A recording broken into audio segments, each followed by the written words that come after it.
महाराष्ट्र में महाविकास आघाड़ी में अब तक सीट शेयरिंग पर समझौता नहीं हो सका है। 20 नवंबर को वोट पड़ने हैं और आज हम 22 अक्टूबर को बात कर रहे हैं। अभी तक समझौता नहीं हुआ है। आज शाम 4 बजे से सीट शेयरिंग को महाविकास आघाड़ी की एक बैठक चल रही है, लेकिन अब तक ये तय नहीं हो पाया है कि कांग्रेस, शिवसेना जो कि उद्धव ठाकरे वाली है और एनसीपी जो कि शरद पवार है, वो कितनी कितनी सीटें आपस में बांटेंगे। इस बैठक से पहले बाबा साहब थोराट ने एनसीपी के नेता शरद पवार के घर जाकर उनसे मुलाकात की। इसके बाद थोराट उद्धव ठाकरे से मिलने उनके पास भी पहुंचे। शरद पवार के साथ बैठक के बाद थोराट ने कहा कि गठबंधन में कोई फूट नहीं है, कुछ सीटों को लेकर विवाद है जो खत्म कर लिया जाएगा। आखिर महाविकास आघाड़ी में किन किन सीटों पर पेच फंसा है, ये आपको समझा देते हैं। विदर्भ, नासिक और मुंबई की सीटों को लेकर आपस में टकराव ज्यादा है। कांग्रेस और शिवसेना यूबीटी आमने सामने हैं इन इलाकों की सीटों को लेकर। 10-12 सीटों को लेकर ही पेच फंसा है। संजय राउत जो कि शिवसेना उद्धव ठाकरे के नेता हैं, उनका बयान आया था। 200 से ज्यादा सीटों का बंटवारा हो चुका है, ये भी कहा गया संजय राउत की तरफ से। कुल 288 वहां पर विधानसभा सीटें हैं। विदर्भ में कांग्रेस मजबूत है। कांग्रेस का प्रदर्शन लोकसभा चुनाव में भी अच्छा रहा। संजय राउत ने खुद माना है कि इसमें दो राय नहीं है कि विदर्भ में कांग्रेस मजबूत है, लेकिन संजय राउत ये भी कहते हैं कि 4-5 सांसद हमारे भी रहे हैं, यानी शिवसेना अपनी बात मनवाना चाहती है। हम 1-2 सीटें चाह रहे हैं तो इसमें गलत क्या है, संजय राउत कहते हैं। महाराष्ट्र में कांग्रेस के अध्यक्ष हैं नाना पटोले जो कि विदर्भ इलाके से ही आते हैं। इस बैठक की शुरुआत जो आज हुई है शाम को 4 बजे, उसके पहले नाना पटोले ने सीट शेयरिंग को लेकर क्या कहा था, पहले वो सुनिए। अभी हम सीट शेयरिंग की मीटिंग में जा रहे हैं और रास्ता बनेगा ऐसा हमें लगता है। आज हम सब प्रस्ताव और आज ये अंतिम बैठक सीट शेयरिंग की हो, ये उम्मीद हम करते हैं। और अभी रास्ता बनाना ये हमारी कोशिश है। कांग्रेस पार्टी वही लेवल पे काम कर रही है और ये तुरंत आज खत्म हो जाए, यही उम्मीद है। नाना पटोले कांग्रेस पार्टी के नेता हैं, महाराष्ट्र में अध्यक्ष हैं और उनका कहना है कि आज सब ठीक हो जाना चाहिए। 4 बजे से बैठक चल रही है। ताज़ा अपडेट के लिए आपको ले चलते हैं अपने सहयोगी सुनील सिंह के पास, जो लगातार इस महत्वपूर्ण घटनाक्रम पर नजर रखे हुए हैं। सुनील जी, क्या अपडेट है? बैठक क्या अभी भी चल रही है और आज क्या डेडलॉक खत्म होगा, क्या लग रहा है?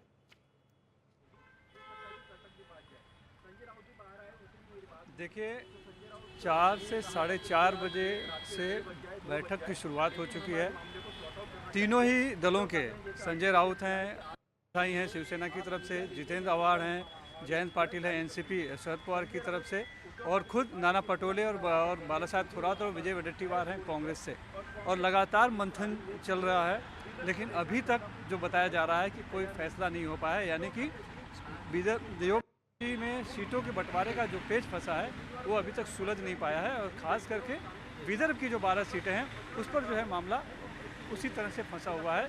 कुछ सीटों को लेके, जैसे रामटेक की सीट को लेके कहीं फैसला होता नज़र आ रहा है, लेकिन कुछ ऐसी सीटें हैं जो अभी भी तय नहीं कर पा रहे हैं कि कांग्रेस लड़ेगी या फिर शिवसेना लड़ेगी।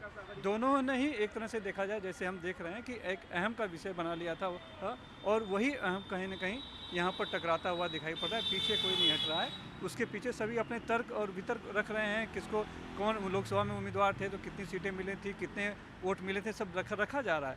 लेकिन उसके बावजूद जो है कि कहीं ना कहीं दोनों ही पार्टियों का, चाहे वो कांग्रेस हो या फिर शिवसेना यूबीटी का जो अड़ियल एक रवैया है वो अभी भी आड़े आ रहा है। जबकि ये मामला दिल्ली तक जा चुका था, कांग्रेस के हाईकमान तक गया था, नाना पटोले की शिकायत गई थी, ये भी बात आई थी कि अब जो है बातचीत का जो नेतृत्व कांग्रेस की तरफ से वो बाला साहब थोराट करेंगे।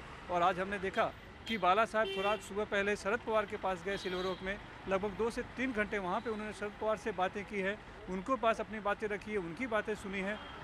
उसके बाद वो दोपहर के बाद उद्धव ठाकरे के पास आए मातोश्री में, वहाँ भी तकरीबन 2 घंटे वो रहे। उन्होंने उद्धव ठाकरे की बातें सुनी, अपनी बातें रखी है। लेकिन उसके बाद जाकर 4 बजे से यहाँ पर होटल हयात में मीटिंग शुरू हुई है, लेकिन अभी भी ये मीटिंग जारी है, अभी भी मामला सुलझा नहीं है। जबकि बताया गया था कि ये मीटिंग आखिरी होगी और इसके बाद प्रेस कॉन्फ्रेंस लेकर बताया जाएगा। लेकिन जिस तरह का अभी तक का नेताओं का रवैया है, जो बातें छनकर आ रही हैं, तो लगता नहीं है कि आज भी मामला सुलझ पाएगा। कुछ सीटों का, 2 से 3 सीटों का नॉमिनेशन पेच कब अब भी से शुरू फंसा हो रहा है और रहेगा। कब तो खत्म हो शायद रहा है कल सुनील जाकर जी? बात बने और कल जाकर नॉमिनेशन के टाइम कितना बचा है? और देखिए देखिए सुमित जी, नॉमिनेशन कहें तो आज से शुरू हो चुका है फॉर्म लेने, और कुछ लोग जो फॉर्म भरने के भी भर भी सकते हैं। इस तरह की आज से शुरुआत हो चुकी है। जी। ये 29 तारीख जो है आखिरी तारीख है इसके लिए, और मतलब दिन बहुत कम बचा हुआ वैसे देखा जाए, जी। क्योंकि ए बी फॉर्म लेना है सभी को, अपने जी। अपने क्षेत्रों में ठीक जाएंगे, है AB सुनील फॉर्म जी, लेंगे, मेरे वहाँ जाके साथ भरना होगा। आप फिर नजर उसमें रखिए, मैं सभी- आपके साथ अपडेट लेता रहूंगा। दो वरिष्ठ मेहमान भी हमारे साथ जुड़ गए हैं। वरिष्ठ पत्रकार लेखिका नीरजा चौधरी जी मेरे साथ हैं और वरिष्ठ पत्रकार विजय चुरमुरे साहब मेरे साथ हैं। स्वागत है आप दोनों का, धन्यवाद। मामला फंसा हुआ ज़्यादा महाविकास अघाड़ी में दिख रहा है। सीटों का अनाउंसमेंट महायुति में भी अभी नहीं हुआ है, पर बीजेपी की एक लिस्ट आ गई है। नीरजा जी, तो लग रहा है कि बीजेपी ने कम से कम एडवांटेजियस पोजीशन ले ली है कि उन्होंने एक लिस्ट घोषित करके अपने उम्मीदवार सामने रख दिए हैं। नीरजा जी, दिक्कत, मेरा सवाल थोड़ा इसको बड़ा करके पूछना चाहता हूं, क्या हरियाणा के परिणामों ने कांग्रेस को वीक विकेट पे ला दिया है कि कांग्रेस का 5 साल पुराने पार्टनर महाराष्ट्र में अब ज्यादा बार्गेन कर रहे हैं, चाहे वो शिवसेना हो चाहे वो एनसीपी हो? क्या मैं नहीं, ठीक पढ़ रहा हूं? हाँ नहीं, बिल्कुल उसमें सच्चाई है। अगर कांग्रेस हरियाणा जीत जाती तो ये कहा जा रहा था कि कांग्रेस की पोजीशन बहुत स्ट्रांग हो जाती बार्गेनिंग में, और कांग्रेस ने सबसे अच्छा किया था। आपको याद है लोकसभा इलेक्शंस में शिवसेना से बेहतरीन था उनका परफॉर्मेंस। हालांकि शरद पवार का स्ट्राइक रेट भी बहुत अच्छा था, 10 में से 8 सीटें वो भी जीते थे।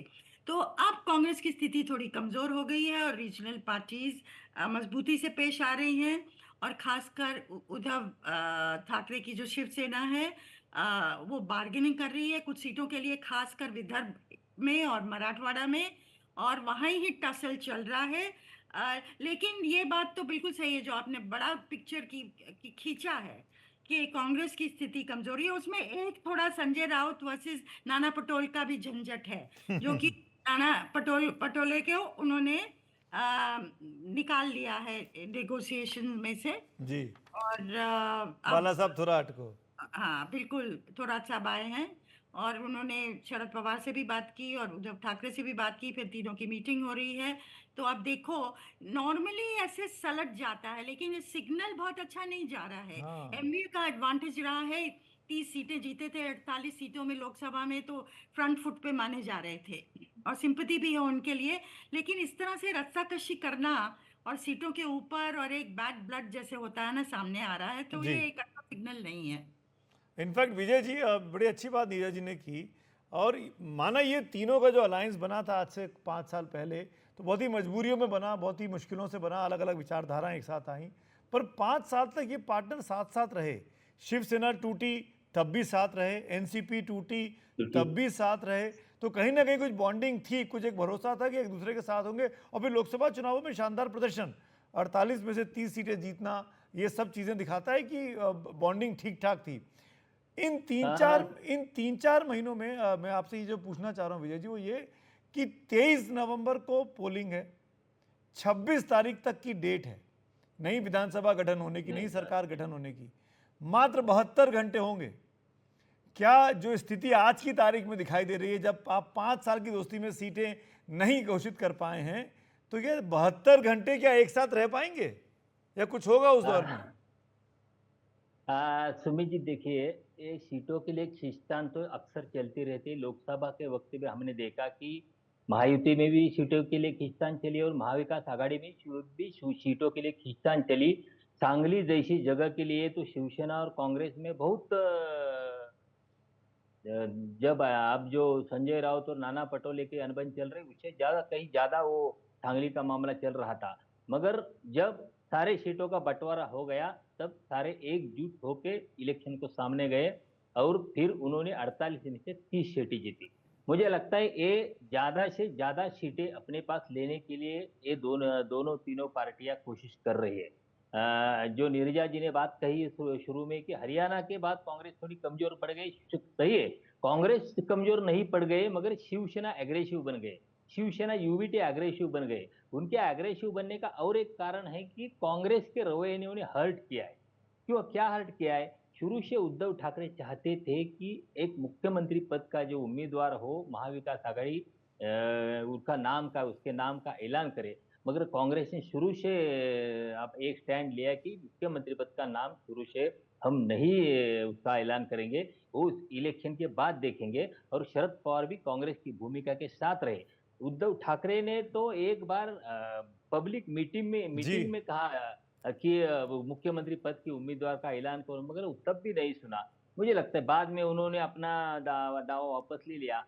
पर मगर ये इस कांग्रेस और एनसीपी के ये रवैये से उद्धव ठाकरे थोड़े हर्ट तो हो गए हैं। जी। इसके लिए वो इतने सीधे से सारी सीटें जो कांग्रेस कहते हैं, एनसीपी अच्छी कहते बात हैं, की वैसे आपने। वो नहीं छोड़ेंगे।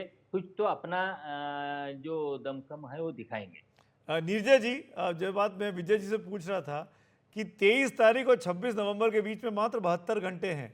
महाराष्ट्र बड़ा स्टेट है, मुंबई तक लाकर विधानसभा पे पेश होने में 24 घंटे निकल जाएंगे। तो मैं कहना चाह रहा हूँ कि 48 घंटे में नई सरकार बननी है।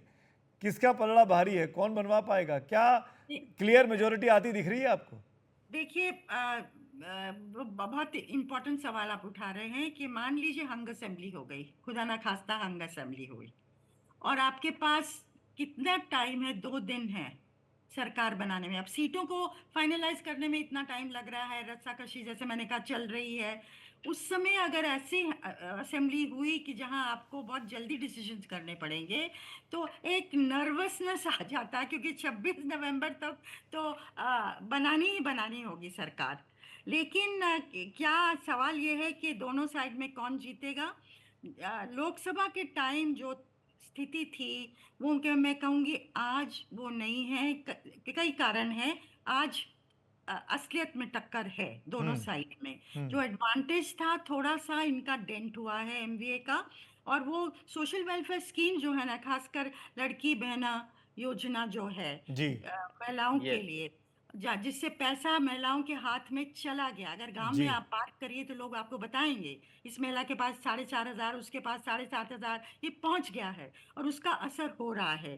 तो एक तो वो फैक्टर काम करने वाला है। राइट। दूसरा, सिंपथी क्या उसी तरह रहेगी कि भाजपा ने तोड़ा शिवसेना को भी और शरद पवार की पार्टी को भी, जिससे लोग नाराज थे, और वो सहानुभूति का फैक्टर काम किया। क्या सहानुभूति उसी चरम पे रहेगी जी। तरह से थी, या उसकी लोगों की भ्रास निकल गई तो और इश्यूज सामने आएंगे? तो हाँ, कई सवाल हैं जिनका जवाब नहीं है। हालांकि ये माना जाता था कि जैसे मैंने कहा, एज एमवीए को है जी। फिलहाल। और उद्धव ठाकरे चाहेंगे सीएम बनना। और ये भी सुनने में आया था जब वो राहुल गांधी से मिले थे और उन्होंने ये बात की थी सीएम प्रोजेक्शन की, तो कहते हैं राहुल गांधी ने कहा था कि हम डिक्लेयर तो नहीं करेंगे पर बनेंगे आप ही, इस जी। तरह का एश्योरेंस दिया था। लेकिन उनके उनके उनके लिए एक विंडिकेशन ऑफ हिज ऑनर की बात भी है ना, जिस तरह से उनको हटाया हाँ गया। हाँ, तो बिल्कुल। एक एक क्विक कमेंट विजय जी आपको देना चाहता हूँ, बहुत ही, क्योंकि आप महाराष्ट्र में हैं, वहाँ हमारी हमसे अधिक समझ रहे हैं। क्या आप देखते हैं कि चुनाव बाद पाला बदलेंगी पार्टियां, या ये अलायंस बने रहेंगे, एनडीए और इंडिया? चुनाव के बाद कौन से भी समीकरण बन सकते, कांग्रेस और बीजेपी ये दो दल एक साथ नहीं आ सकते। बाकी चार दल कोई भी किसके भी साथ जा जी। सकता है। ऐसा हुआ तो कोई बहुत आश्चर्य की बात नहीं होगी।